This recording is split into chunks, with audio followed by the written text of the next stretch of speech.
Hey guys, Russell here. That was actually one of my better swings today. I'm here practicing a few things. If you have a problem with slicing the ball, there's a lot of things you can do as far as getting over top of the ball, getting behind the ball, getting your hands, a grip change. There's also a lot of exercises you can do also. So give these exercises a try and see if they can help your slice. All right, see you soon.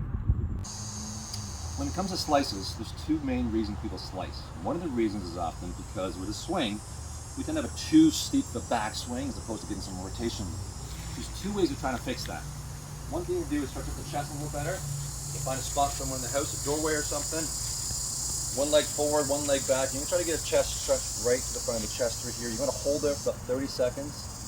Okay, get that area to rotate a little bit, help stretch out the slow area. Next thing you want to do is come over to a mat. Lie down on the mat. On your side.